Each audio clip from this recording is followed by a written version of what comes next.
Welcome to It's Marketing's Fault, the podcast where we discuss how to do marketing the right way. I'm your host, Eric Rutherford, and I am excited because I have with me Louis Rothkopf. He is the Chief Revenue Officer of Pairzon, an AI-powered customer data platform that helps retail marketers become data experts and supercharge audience targeting, customer acquisition, retention, and ROAS. Louis, welcome to the show. It is great to be here, Eric. Thank you for having me. Oh, it is my pleasure. I'm excited because as I read through your information, I was reading about Pairzon. I'm like, man, this just looks fascinating. And so the opportunity to just dig in and ask some questions and just listen, I'm pumped. I know the audience will be as well. That's great. Well, let's kind of start off with, what is Pairzon? Yeah, great question. So if you think back to the past 20 plus years of digital advertising, ad tech, martech, one really important problem has yet to be solved. And that is understanding the impact of your online efforts, whether they're display or video or SMS or email, on your in-store, offline, real-world sales. Very difficult. Typically, some degrees of probabilistic matching are used. In some cases, they'll measure footfall at a certain GPS location. The problem with those techniques is that they're not deterministic and precise. So let's say I'm running a campaign and I want to see how many people come to the store. You could easily do that with geo-tracking. However, what if the store is in a mall? Or what if it's at the other end of the strip mall? And what did they do when they got into the store? Did they buy the products? How much did they buy? Did they be a loyalty program member, etc.? So it's much more precise and much more dynamic a view into what's happening from my online advertising and when it goes out into the minds of consumers online and offline.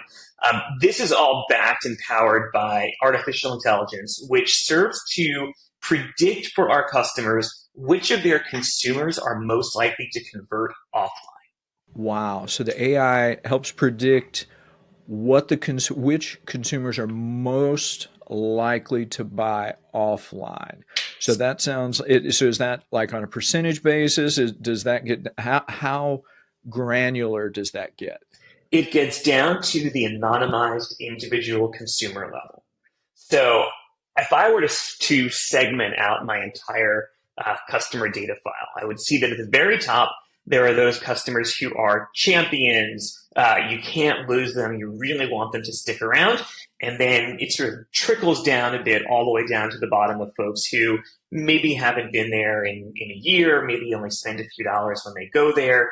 And you're able to uniquely target or anti-target any of those segments or any of those positions in your customer database.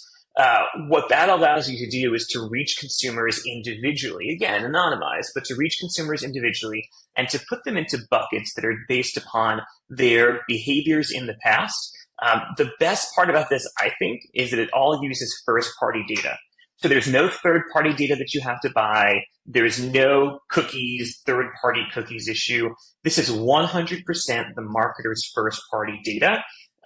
And so you're not having to do any probabilistic magic. You are deterministically understanding which of these customers bought something in the store after they saw something online. You can also do it with bought something online too, but that's less of a problem.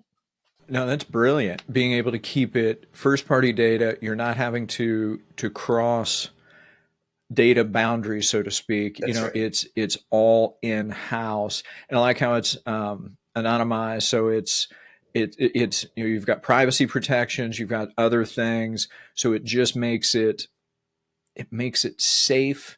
At the same time, it gives you that granularity, which so often we just don't have. Right. It eliminates some of the guesswork. It is, and I wish I could show you the platform, but there's a dashboard. It's the first thing you see when you log in, and a lot of our customers call it their morning dashboard because it is just a very, very straightforward overview of everything that's going on in your business. How many customers use your loyalty program? How many customers match between your database and trying to reach them on one of the walled garden media buying platforms? What we're able to do very, I think, uniquely is to take all of that first party data, through our direct integrations into several of the POS platforms, and then push that data. Once those audiences are created, we push them to the media buying platforms, to Google, to Meta, to TikTok, so that those audiences can be activated on the retailer's media buying platform of choice. I love that because that is a gap that we so Yes. often have. So what makes Pairzon better or different than other like omni-channel marketing platforms? Like it could be HubSpot, it could be ActiveCampaign, just any of those. What makes it that better, different It's position? that, yeah, of course, it's that AI driven prediction. So it's very easy to, and, it's funny, people ask who our competitors are, and I think our competitor is an Excel sheet. Because what we find is that most retailers are trying to get to this information, but the only path they have is to look at extremely granular and detailed data and then put that into a worksheet or put it into some visualization tool and kind of sort of do what it takes a machine, bare moments to synthesize. I like that as a former Excel person who did a lot of data analysis and reporting, and that was the tool available. Yes. I get it. So really, so that's an interesting comparison. The idea of okay, you're taking in store versus versus a big database. You're just trying to take the labor intensive parts out of it. It's a really great point. It sort of erases the tedium of trying to do this manually. And what we typically see is when you try to do it manually, you have a big team of data analysts, you have people who are Excel experts, you have people who are CDP experts, and they're having to spend their time to come up with these correlations and these recommendations and generate these audiences. It's just not practical, particularly if you're a small or mid-sized merchant and you don't have that 10, 15 person analytics team. You want to get the information you're looking to get in a simple and straightforward way. It is it is incredibly labor intensive, and then you hope the answers come out right and your Excel file doesn't crash or get That's right. corrupted, and sometimes it's just too much data for Excel to handle. That's right. That's right. Wow. So what can AI solve for marketers? What kind of marketing challenges does it do well? And where does AI not do as well within this sphere? Yeah, so I'll answer that in sort of a weird way, but I will get to it. If you think about marketing and sales in a organization, these two departments tend to be really siloed and isolated from one another. And that's why you have marketers optimizing their media to things that, quite frankly, don't matter, like click-through rate and cost per completed view and so forth. These are things that are having really no impact on whether a consumer is actually going to buy the product or service that's being that's being advertised. And so when you get this bridge together between the departments of the business, typically sales, marketing, and technology, you're able to say, look, let's work off of a common sense of set of numbers. Let's use the same data between sales, marketing, and technology so that we really can get a better view on what's happening. You can use natural intelligence, again, and a team of lots of people to try to pick out these insights, but you won't do it nearly as quickly. And any human, even the smartest analyst, will miss correlations and will miss predictions that machine learning algorithms are able to generate. As a marketer who's worked in large companies, it's siloed. You've got marketing, you've got sales, and occasionally they meet, but usually they don't. And that is a problem, Yes, right? It's like as marketers, we do it's best guesstimate in that's many right. cases of how to do attribution and what's going on. And then you made a really an interesting comment on click through rate. Right. Would you elaborate a little bit on that? Because I think as marketers that in some ways we think of that as maybe not the holy grail, but very much a one of those we can't argue with click through rate, or we have to have click through rate, or that's like the pinnacle. Would you elaborate on what makes it not that helpful? Yeah, so you could argue about click-through rate. We still do it today, but 25, 26 years ago when this industry was really beginning, we made a huge mistake. And we planted this seed in advertisers' minds that click-through rate was the metric, right? The KPI. And so what do publishers do? They optimize to clicks, right? If the KPI in this campaign is click-through rate, well, then let me optimize this campaign to the sections of my site that have the consumers that are most likely to click. The problem is studies have shown going all the way back to the beginning of the industry that there is zero correlation between people who click on ads and people who actually buy stuff. In fact, what a couple of these have found is that people who click on ads are explicitly not, in general, the people who buy stuff statistically. So if you're optimizing to a metric that you feel comfortable with because everyone knows what click-through rate is, then you're missing everything. You're missing the sales part of it. And that gets back to the siloed nature of marketing, sales, and technology, right? So if you've got a marketing team saying, hey, my OKR for this quarter is to establish a 1% click-through rate on all of our advertising. Well, now you're driving your business towards a 1% click-through rate. You're not driving your business towards sales. And at that point, what are you doing and why are you doing it? Because that's a little crazy. Another one that folks use is video completion rate. So how many people took the time to complete this video before clicking away and moving on to something else? Well, the problem is if you're basing your success of the campaign on video completion rate, then you're incentivizing the suppliers to run your video in a way where it's going to be completed almost no matter what. So maybe that video is playing below the fold on a web page, or maybe that video is running on CTV and the television's not actually turned on. So you really have to let it happen, right? You really have to look at what is the real world impact of advertising on my business. Because when you look at these older or proxy metrics or less generously called vanity metrics, you're just not driving the business forward. It feels good, but it's not accomplishing anything.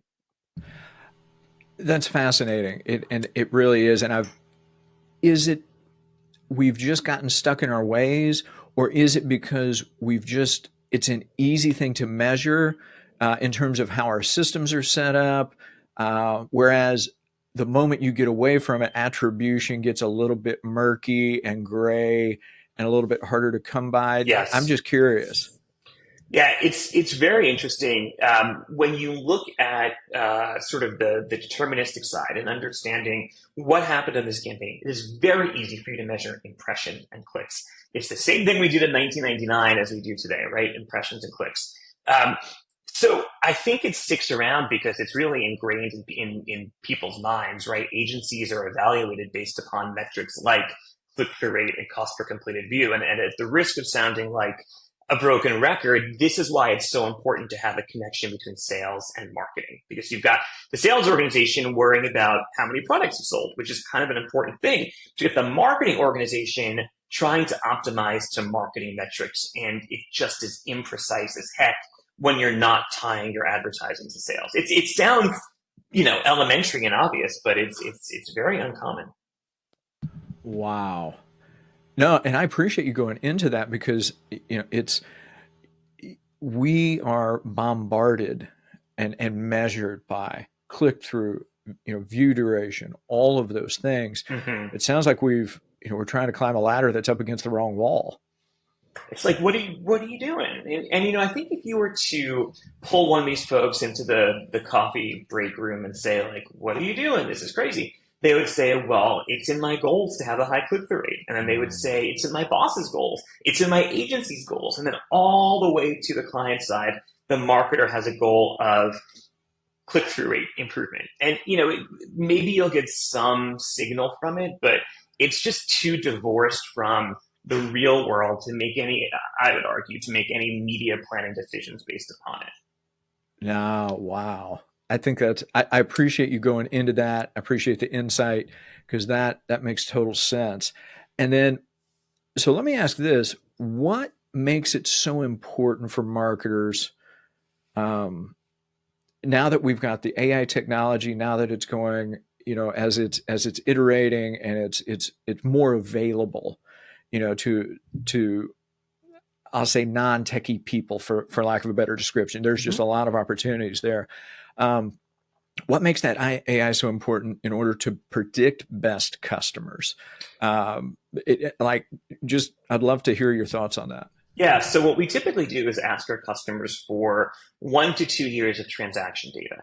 So we'll use that data to train the AI on what are these customers doing? What is the correlation between products they bought and adjacent products on the shelf or on, online? How much are they spending? What are they getting paid with? Is it credit card? Is it cash? Right? And so all of these data that are taken into the AI and sort of churned through talk, show me what's happening with this customer's client base. Show me what people are doing. How often are they coming into stores? And we'll use marketing models like RFM, recency, frequency, and monetary value, to sort of stack rank these consumers and then predict which of them are most likely to become customers or which of them are most likely to come in store and retain themselves as a customer. It's also very important to do the opposite, right? So I think one thing that everybody who has ever used the internet would say is, I was shopping for a pair of shoes and I went in the store and I bought my shoes, but I am seeing that shoe ad everywhere I go on the internet. It's crazy. It annoys consumers, but perhaps more importantly, or as importantly, you're wasting money. Because if you're running this ad to someone who has already bought the shoe, what are you doing? Like it's literally money that you are wasting. And so targeting based upon those who are likely to convert, and then detargeting those that are not likely to convert, perhaps because they just bought something, is critically important in managing your media budget, right? It's the old Wanamaker quote of half my advertising is work. There's no reason for that to be a thing any longer, right? There's no reason to not know precisely which of your advertising is working so that you can optimize it and manage towards it. I'll keep the company nameless right now, but I have gotten emails from companies on products that I have recently bought, asking if I want to essentially buy the same thing again or Yes. something similar. But it was a one-time purchase, right? It's not like what I was buying is not like something I'm going to buy once a year. Right. Like it might be like once every 15 years or because I had an emergency and I'm always baffled by those. I'm like, that seems like bad a bad connection point. And it feels like it's very much the same way with when you're thinking about ad spend. It's like don't it's one thing if it's a reusable, disposable Yes.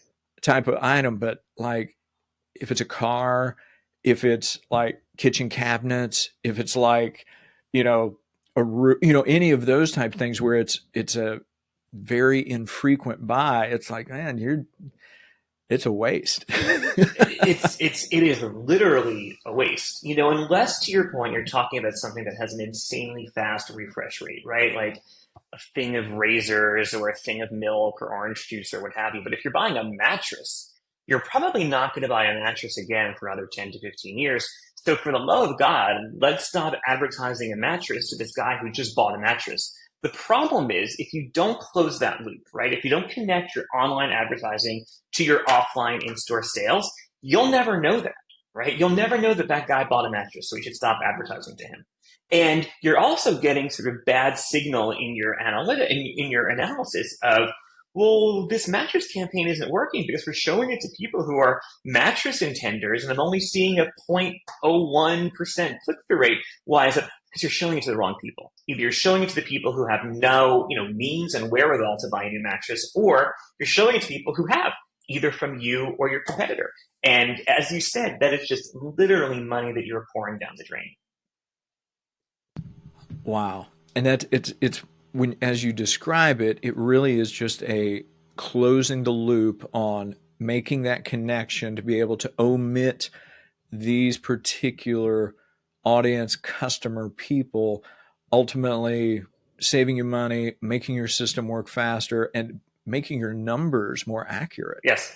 Now, that's not to discount the impact of branding campaigns on digital advertising, right? And so, yes, you want to remain top of mind, but I am a believer in the axiom that all advertising is performance advertising.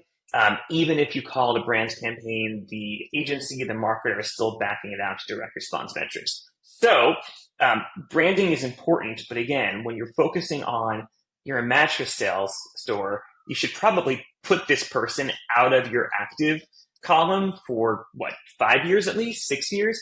If you are a pillowcase company, maybe it should be 1 year, right? And if you are a grocer, a lot of our customers are grocers, it could be as minimal as a day, a week, whatever the refresh cycle is on groceries.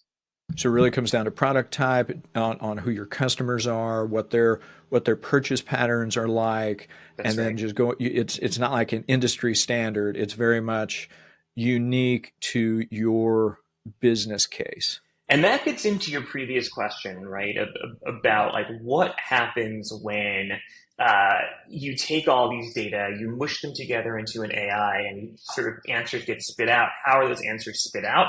It's by analyzing those years of transaction details along with ideally a live or daily feed of your ongoing transactions, specifically so that you're able to move people into different buckets of marketing, and you can create a segment out of any bucket, right? You can create a segment and push it to the media buy that consists of really strong customers or really not strong customers who need activation. You can also create segments based upon any dimension that you're collecting at the cash register. So color of the item, price of the item, is the consumer a loyalty program member? Do they live within 25 miles of the store, right? So all of these things are taken in concert in a way that humans really can't do. And that's the promise and the benefit of AI, I think. I'd agree.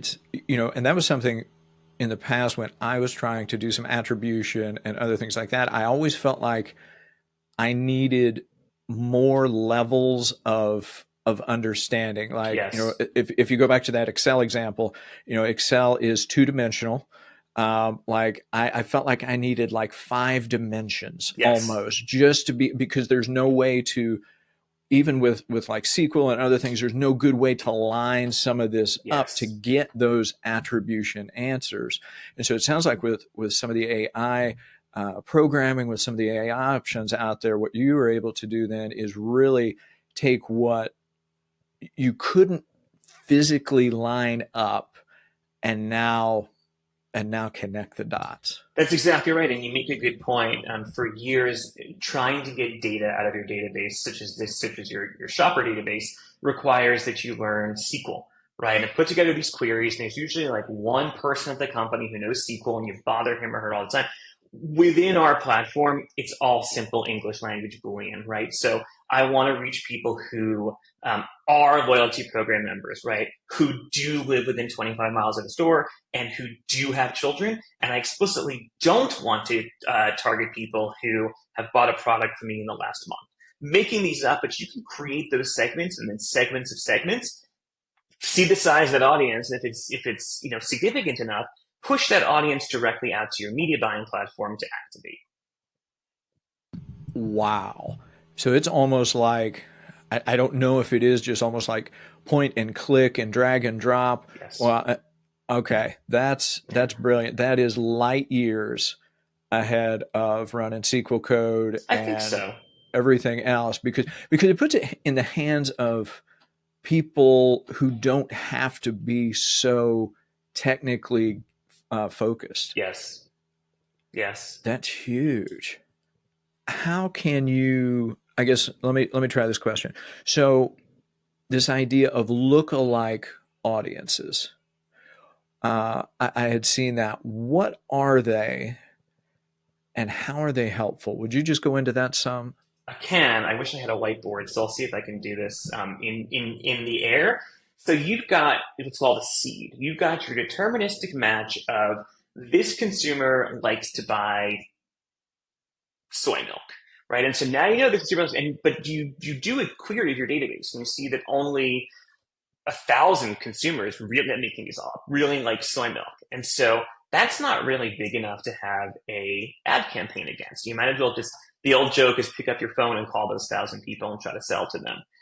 In order to make critical mass where it makes sense to run a media campaign, we look at lookalikes as a model of people who express similar attributes to those that were in the seed population. Now, how similar and how precise is really where you have to make a decision between accuracy and scale. So you know those first 1,000 people, like you literally know that they bought soy milk in the last month. You don't know all the other people on the internet, but you can say, I want to find people who exhibit many of these same behaviors and many of these same attributes. Now, I mentioned you're sort of facing the tension between um, accuracy and scale. So you want to reach 100,000 people who may like soy milk. Yeah, like you can use that seed population to build a lookalike audience of people who look like people who buy soy milk. But once you get to 100,000 people, 1,000,000 people, the number of people that you're identifying incorrectly is going to increase. And so imagine a slider all the way at the end of accuracy and then all the way at the other end um, scale. And you just have to pick the point that you're most comfortable with as a marketer between accuracy and scale, such you say, maybe this is 90% accurate, but it's worth it. It's worth losing that 10% if I'm hitting 90% of my target consumers anyhow. That's fascinating. And it sounds like then it could depend on the product and maybe the revenue from that product as to where you want to be on that sliding That's right. scale. That's right. So if you're selling higher end items, it's okay to have a slightly bigger audience simply because the money you will make off those sales will recoup your ad costs versus if you're selling soy milk, you want you need a narrower population. Is that something where you is that like trial and error where you're like, okay, I'm going to look at this, I'm going to take my best guess scenario, let's say, and that I want 90% similarity, That's and right. then you try that, and then you say, okay, that either I want more or the same or less. Is that how that works? That's exactly right. So you take a look at your seed audience. Let's say you're running a campaign and you want it to be a 100% deterministic match campaign, no probabilistic matching, no lookalikes. I just want to reach these people.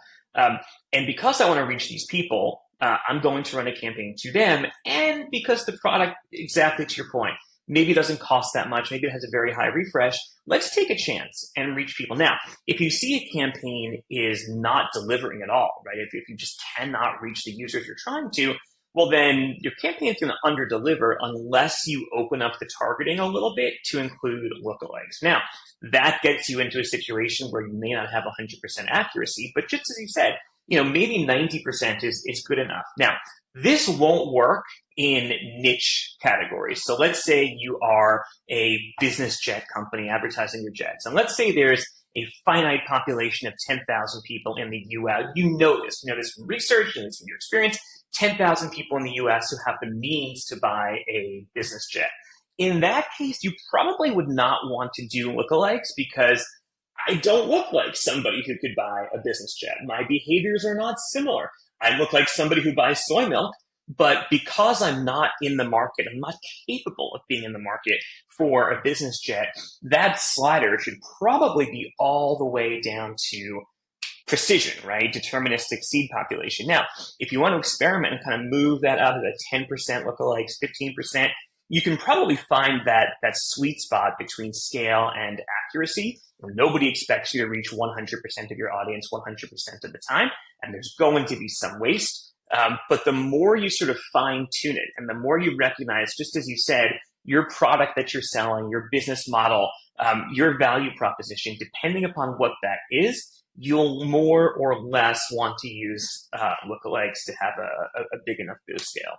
No, and I love that the business jet example too, because that's like there's when there are many businesses who there are just a fixed amount of potential Yes. customers. And you can't wish more into existence even if you had like a magic lamp. It just doesn't work. There's Yes. only so many. And so trying to go beyond that usually isn't helpful. Yeah. Yeah. Yeah. You can do it, and the media properties will be happy to run it for you, but you're just not going to get your money's worth on those whom don't have the wherewithal to buy a business jet. So what about things like, I'll call it for lack of a better term, bundling of products, you think of your basket, what goes in the basket, your average basket, things of that nature.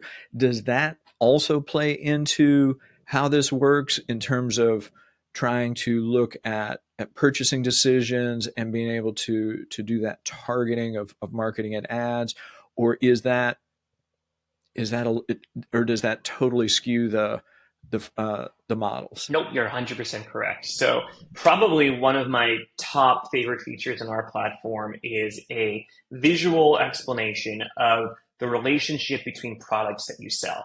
So, I'm going to see t-shirt, and then I'm probably going to see a line from that t-shirt to underwear. Okay, that's pretty intuitive, and maybe you have your t-shirts next to your underwear. But what if I also see a correlation between t-shirts and blue sneakers? Well, I didn't know about that. I mean, that's the sort of thing that a machine can pick out. And so it probably makes sense in that case for me to put t-shirts next to blue sneakers in my store, because why wouldn't you? And then online, put t-shirts, when someone puts a t-shirt in their cart, I'd like to recommend that you also consider these blue sneakers. Again, it's all about taking the data that you as a marketer have and just squeezing every little bit of use out of it. And those uses are not always immediately apparent. That's fascinating. I mean, that is so fascinating, and it just sort of blows my mind because those were some magic numbers, right? That 10 years ago you couldn't find. No, Like they just no. weren't there. It was not possible to be able to get that attribution. And so I imagine then a lot of the businesses who work with you, they, for lack of a better term, it's almost like they find this surprise correlation Yes. between items. Any examples of that? I'm sorry, I'm geeking out. I'm having a No. moment where I'm like, that's brilliant. Oh my word, I'd love to hear more. Many of the examples are um, evident, right? So things like t-shirt and underwear, that's not really surprising. I don't have a specific example off the top of my head, but let's say it's back to the example of the t-shirt and the blue sneakers. You probably would not know that. Even if you are a expert merchandiser, even if you run your store tight ship, you're still probably not going to know all of those correlations. But why not put those correlations to work for you, even if you don't understand at an intellectual level why t-shirts are associated with blue sneakers? They are for some reason. So take advantage of it. It's true. You don't have to know why. You just need to know that it That's happens. right. It happens. And then I'm assuming you can throw seasonality into that mix as Yes. far as, even on a, I don't want like week, prior year to current year from a day by day, week to week basis as well, that you can add another layer of complexity on that depending on your product mix. That's right. That's right. That's awesome. Wow. Okay. Um, my head's spinning. This is just so cool. So let me ask one other question because as we're dealing with tech companies, as you're dealing with AI, we are this is much more than a I mean this is global in Hmm. terms of reach. That's right. So what challenges or advantages it could be, it's just different sides of the same coin, um, is there with bringing foreign tech startups to US customers? Because I know there are like a couple of like keywords that sort of send panic through some people, not all people, but AI is one of them. Some people are fine. Some people go running and hiding in their closets. If you're in the US, there are some people who are fine with globalization, others who get a little nervous. So what are some of the advantages or challenges to bringing those in? What's that look like? I mean, I'll use ourselves as an example. The company is based in Israel. We have a lot of customers there. We've been around for about 2+ years. And we're bringing the business into the US, exactly as you asked. And so my charge is to bring the same quality of information that we brought to our customers in Israel and Europe into those in North America. The opportunity is you get to say, well, let me take a step back. It's very difficult as a new company, as you know, to get people to take part in what you're selling. You'll say, let's do a pilot. Well, who else are your customers and what? It's very, very difficult to launch a business in the US, especially from a cold start. The benefit that we have, for instance, is that the business has existed in Israel for the last 2+ years in Europe. And so it's been put through its paces. many US companies, their local Israeli equivalents or the local Israeli divisions are our customers. So exactly. So there's a lot of that connectivity between what did we do? What did we learn in the lab in Israel? And then as we commercialized in Israel, what did we learn there? And what are the bugs that we saw? What are the problems with the models that we saw? And now that we've done all of that learning over the last, 2-3 years, it not only benefits our current customers, but it gives us a lot of strength when we come into the US and say, we're new to you, but we're not really new. And here's sort of a list of the case studies. Now, to get back to your core question, which is, is AI scary, and is it scary when it comes from a different country other than where the marketer lives? And I mean, is the internet scary? Like, the internet's a little bit scary if you don't use it the right way. And, that's why there's laws and that's why there's regulation. AI, of course, is badly regulated, not regulated today. And so I think you're going to see a world in which, just as there are laws around consumer privacy online and child protection, I think it's fairly obvious that we will see legislation around AI and the permitted uses and not. And just like anything else, you're going to have companies that are good corporate citizens and don't use AI for nefarious purposes. And then you're going to have bad actors who do. And it's just a matter of differentiating between good and wasteful or bad AI. I'm not one of those people who believes that the robots are going to come rise up and take over society, but AI is only as good as the data you're putting into it.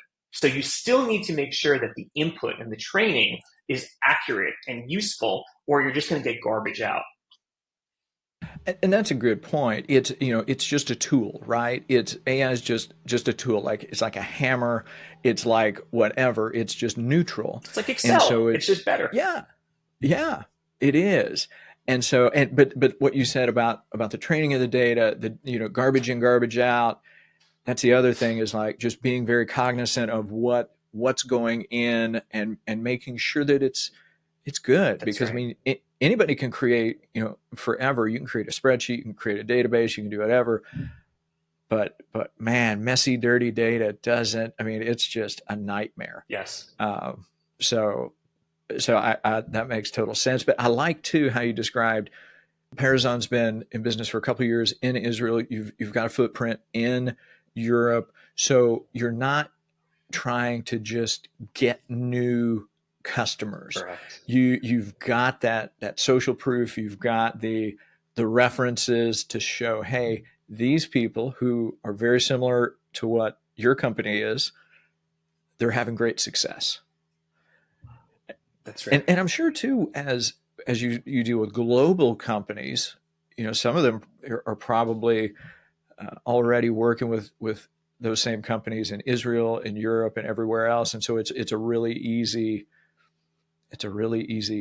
sell, so to speak, of getting them to adopt. Something worth mentioning along those lines is we are predominantly a cloud-based company. Your data is segregated from other customers' data, but it takes place in the cloud. For some of our customers who might be financial institutions or might have very, very stringent requirements about use of data, we can also install the platform on site. So we have an on-premise model, same capability, same pricing, same everything. It just lives, in your server versus somewhere on the web, right in the cloud. Wow, that's significant, because especially with depending on the data that you're trying to understand, eliminating the transmission to the cloud definitely can add that privacy, security functionality. It sounds like just at the same price. That's like, wow, okay, that is the idea. That's huge, because sometimes on-prem can be more expensive, more of a headache. It's just more work usually. Yeah. Let me ask, just as we're wrapping up here a little bit, one takeaway you would like to leave listeners with who are, as maybe they've been listening through and they're like, wow, this sounds awesome. Just any takeaways you'd like to leave with them? Yeah. So for goodness sake, I hope you work with us. Either if you work with us, if you don't work with us, I implore you, Mr., Ms. Marketer, analyze your campaigns and optimize them to metrics that actually matter. Sales matters. Clicks do not matter. And you're going to get to a point in this industry where there's enough of a groundswell away from these old vanity metrics that you're going to start to look like you're not as up to date with the current state of the art. as you were if you were drawing that straight line correlation between marketing and sales. So just be on top of your metrics. Don't fall prey to old, inaccurate thinking. That's right.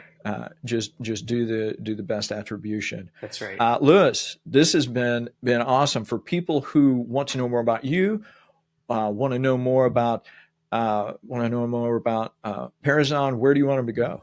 So Pairzon, that's Pairzon.com is the website. There's a link there for more information. We'd love to talk to you. And if anybody wants to talk to me personally, it's at Lewis, LEWISNYC. Excellent. So for everybody listening, we're going to drop all that in the show notes. Please check them out. Man, this is like, all I'm thinking is through this conversation is, where were you 10 years ago?